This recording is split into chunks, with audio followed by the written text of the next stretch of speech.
Quoi surveiller à la bourse en ce lundi, en avant-marché toujours, en ce lundi 18 août 2025? Ben là, je regarde les marchés ce matin, on est dans le rouge. C'est pas des grosses descentes, mais quand même, là, ça témoigne d'un marché qui, la semaine dernière, a terminé la semaine incertain, de façon incertaine.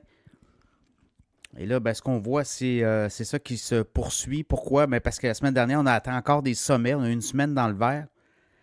C'était pas des grosses descentes non plus, mais là, est-ce qu'aujourd'hui, on va être encore positif pour la semaine? Ça encore, beaucoup de questionnements.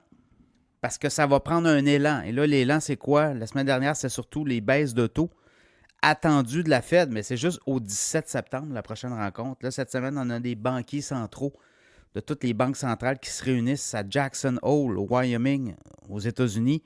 Le grand patron de la Fed va parler. Mais là, pour l'instant, beaucoup d'expectatives, beaucoup de... Est-ce qu'on prend nos profits? Bien, il y en a certains qui prennent nos profits, qui se mettent sur les lignes de côté, ils attendent, évidemment. Donc, je regarde le Dow est en baisse de 18 points, S&P 500, 7 points de baisse, le Nasdaq, 37 points. Pétrole remonte de 30 cents à 63,10 US le baril. Bitcoin drop de 2296 points, 115 200 au moment où je vous parle. Même chose pour l'Ethereum, 4294. Pourquoi?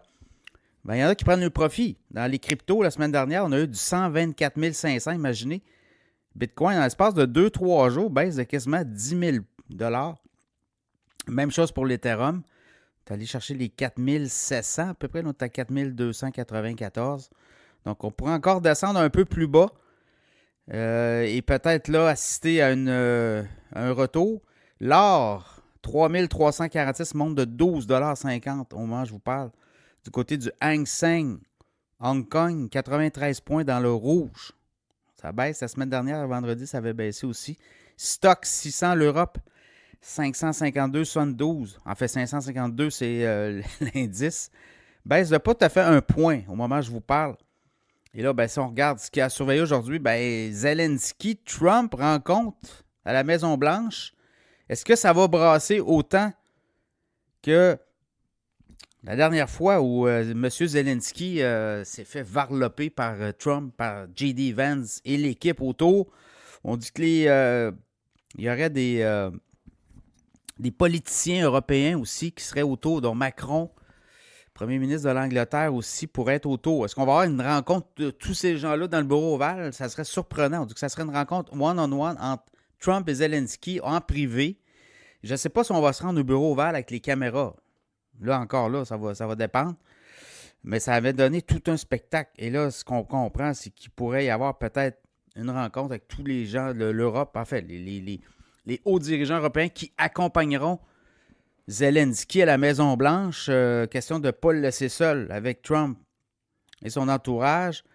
Michael Rubio, en fait, c'est Rubio, c'est le ministre, si on veut, le ministre des Affaires étrangères des États-Unis, qui a rappelé, lui, hier, que c'est pas une guerre des États-Unis. Donc, eux financent la guerre pour l'Ukraine, envoient beaucoup de milliards, mais eux commencent à s'impatienter aussi. Donc, vous voyez où il y a de l'impatience, là.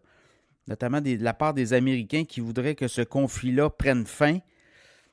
Et du côté de l'Ukraine, ben, on n'est pas prêt à mettre fin à ce conflit coûte que coûte. Donc voilà les cryptos qui réagissent fortement. Novo Nordisk monte. Wegovy pourrait être approuvé là, par la FDA pour le traitement notamment de la fibrose du foie. Donc ça pourrait être quand même d'importants revenus. Le titre de Novo Nordisk monte de 2,24 $ à 54,7 $. Donc, c'est un peu ça. Aujourd'hui, on va surveiller. Je regardais United Health qui a monté beaucoup avec l'achat de Warren Buffett là, qui a pris 5 millions d'actions. United Health Assureur monte de 8,69 $ en avant-marché, 2,8 % de hausse, 312,70 $. Il y a beaucoup de gens qui embarquent là, dans le rallye.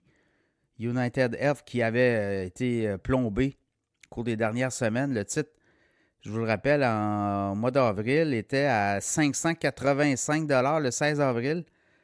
Au mois de mai, 274. On est même descendu à 237 le 1er août. Et là, on est rendu à 304.